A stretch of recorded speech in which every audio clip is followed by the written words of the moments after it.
हे friends, start करते हैं class 10 का चैप्टर नंबर 10 सर्कल्स। इसका एक्सरसाइज 10.2 का क्वेश्चन नंबर 7। क्वेश्चन नंबर 7 में क्या गिवन है? Two concentric circles are of radius 5 centimetre and 3 centimetre. Find the length of the chord of the larger circle which touches the smaller circle. तो यहाँ पे हमें दो कॉन्सेंट्रिक सर्कल्स दिए हुए हैं। कॉन्सेंट्रिक सर्कल्स का मतलब क्या होता है कि आप एक ही सेंटर से जब दो सर्कल बनाते हो और दो या दो से ज़्यादा सर्कल बनाते हो तो वो क्या कहलाता है? Concentric circle. मतलब एक ही सेंटर होता है दोनों सर्कल का कॉमन। इसके बाद हमें क्या दिया हुआ है यहाँ पे? बड़े वाले सर्कल का जो रेडियस दिया है वो 5 सेंटीमीटर एंड छोटे वाले का 3 सेंटीमीटर दिया है।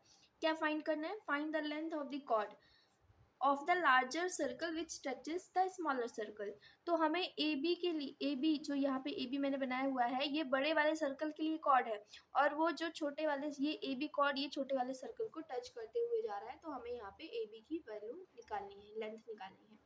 तो यहाँ पे जो हमें गिवन में है उसको हम लिखेंगे ओ एम, छोटे वाले सर्कल का रेडियस 3 सेंटीमीटर, ओ ए बड़े वाले सर्कल का रेडियस 5 सेंटीमीटर। ए बी की वैल्यू हमें क्या करनी है? फाइंड आउट करनी है। ओके, यहाँ से हम सोल्यूशन अपना स्टार्ट करते हैं। सोल्यूशन में सबसे पहले मैं आपको बता दूं कि ये जो छोटा वाला सर्कल है, आप छोटे वाले सर्कल को सिर्फ देखो। जो छोटा वाला सर्कल है ये रहा इसका सेंटर, और हमने ऐसे करके बनाया हुआ है, और ये ए बी यहाँ से टच करते हुए जा रही है ए बी, और ये रहा इसका नाम ओ एम। ठीक है, ये हमें छोटे वाले सर्कल को देखना है सिर्फ। छोटे वाले सर्कल के लिए ये जो ए बी है वो क्या हो जाएगा? टेंजेंट हो जाएगा। ये जो ए बी हमने बनाया हुआ है ये छोटे वाले सर्कल के लिए क्या हो जाएगा? टेंजेंट। हम जानते हैं कि जब हम सेंटर से इस टेंजेंट पे क्या करते हैं, पॉइंट ऑफ कांटेक्ट को मिलाते हैं, तो ये कितना डिग्री का बनाता है? 90 डिग्री का एंगल बनाता है। इसका मतलब कि यहाँ पे ये जो ओ एम है, और जब हम इस पे पॉइंट ऑफ कांटेक्ट पे मिलाएंगे तो ये कितना बना देगा? 90 डिग्री बना देगा। तो यहाँ से हम ये लिखेंगे ओ एम हो जाएगा परपेंडिकुलर ऑफ ए बी। ठीक है, ए बी के परपेंडिकुलर हो जाएगा ओ एम। तो यहाँ से हम लिखेंगे जो ए बी है वो इज द टेंजेंट, वो टेंजेंट होगा किसका? To the smaller circle, to smaller circle. ठीक है, अगर ये टेंजेंट है इसका मतलब कि ओ एम परपेंडिकुलर हो जाएगा ए बी के, मतलब ये 90 डिग्री बनाएगा। O M is perpendicular A B. तो यहाँ पे हम रीजन भी बता देंगे। रीजन क्या है? The tangent to a circle is perpendicular, वो परपेंडिकुलर होता है to the radius, to the radius through through the point of contact, point of contact. ठीक है, ये हमने थ्योरम पढ़ा हुआ है। ठीक, तो ये कितना हो जाएगा? 90 डिग्री हो जाएगा। अब हमें क्या करना है? बड़े वाले सर्कल को देखना है। बड़े वाले सर्कल को जब देखोगे तो ये रहा बड़ा वाला सर्कल, और ये रहा इसका सेंटर ओ, और ये रहा ए बी, ये इसका सेंटर। देखो ये बड़े वाले सर्कल को देखना,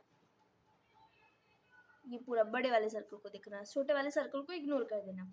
ठीक है, तो ये बड़ा वाला सर्कल, अब ये इसके लिए क्या हो जाएगा? कॉर्ड हो जाएगा। वही ए बी अब उसके लिए क्या हो जाएगा? कॉर्ड।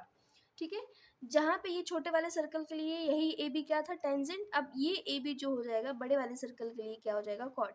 तो हम एक थ्योरम और जानते हैं कि जब हम सेंटर से परपेंडिकुलर खींचते हैं कॉर्ड के ऊपर तो ये क्या कर देता है? कॉर्ड को बाइसेक्ट कर देता है। हम जानते हैं कि यहाँ पे हमने अभी जस्ट बताया है कि जो ओ एम है वो परपेंडिकुलर है ए बी के। इसका मतलब ये हो गया कि ओ एम जो है वो मतलब इसको बाइसेक्ट कर देगा, इस कॉर्ड ए बी को बाइसेक्ट कर देगा दो इक्वल पार्ट में। ठीक है, यहाँ पे दोनों क्या हो जाएंगे? इक्वल हो जाएंगे। मतलब मैं A M is equal to क्या लिख सकती हूँ? एम बी लिख सकती हूँ। तो यहाँ पे हमें बताना है नाउ, अब हम लिखेंगे नाउ ए बी क्या हो गया? अब ए बी इज द, ये कॉर्ड हो गया बड़े वाले सर्कल के लिए, chord of the larger circle. ठीक है, ये इसका क्या हो गया? कॉर्ड। तो यहाँ पे हम लिखेंगे A M is equal to क्या हो जाएगा? एम बी हो जाएगा। क्यों हुआ इसका हम रीजन भी बताएंगे कि जब हम क्या करते हैं परपेंडिकुलर खींचते हैं फ्रॉम द सेंटर, सेंटर से हम क्या करते हैं? परपेंडिकुलर खींचते हैं ऑफ अ सर्कल, तो वो क्या कर देता है? कॉर्ड को बाइसेक्ट कर देता है to a chord bisects the chord. ठीक है, ये क्या करता है, कॉर्ड को बाइसेक्ट कर देता है। ओके बस अब हमारा यहाँ पे बस सोल्यूशन खत्म। देखो यहाँ पे ये और ये 90 डिग्री मुझे मिल गया। अब मुझे क्या करना है, बस इन ट्राइंगल में पाइथागोरस थ्योरम लगाना है, इसके बाद वैल्यू निकाल लेनी है। तो हम यहाँ पे लिखेंगे इन ट्राइंगल AMO में बाय पाइथागोरस थ्योरम से हम क्या लिख सकते हैं, पाइथागोरस थ्योरम से जो सामने वाली साइड है 90 डिग्री के वो बराबर होगी उसका स्क्वायर करेंगे तो OA square is equal to बाकी जो दो साइड बच रही हैं OM का स्क्वायर प्लस AM का स्क्वायर। ठीक, तो यहाँ से हमें किसकी वैल्यू चाहिए, AM की चाहिए, तो AM अच्छा OA की वैल्यू कितनी है 5 का square is equal to OM की वैल्यू कितनी है 3 का स्क्वायर प्लस AM का होल स्क्वायर। तो ये हो जाएगा 25, ये हो जाएगा 9 प्लस AM का स्क्वायर। तो यहाँ से 25 माइनस 9 करोगे जब तो ये हो जाएगा 16। तो जब AM की वैल्यू निकालोगे तो ये हो जाएगा 4 सेंटीमीटर। तो यहाँ से हमें सिर्फ अभी AM की वैल्यू निकली है। अब हम जानते हैं कि AM MB दोनों बराबर हैं, मतलब कि MB की वैल्यू भी क्या हो जाएगी 4 सेंटीमीटर हो जाएगी।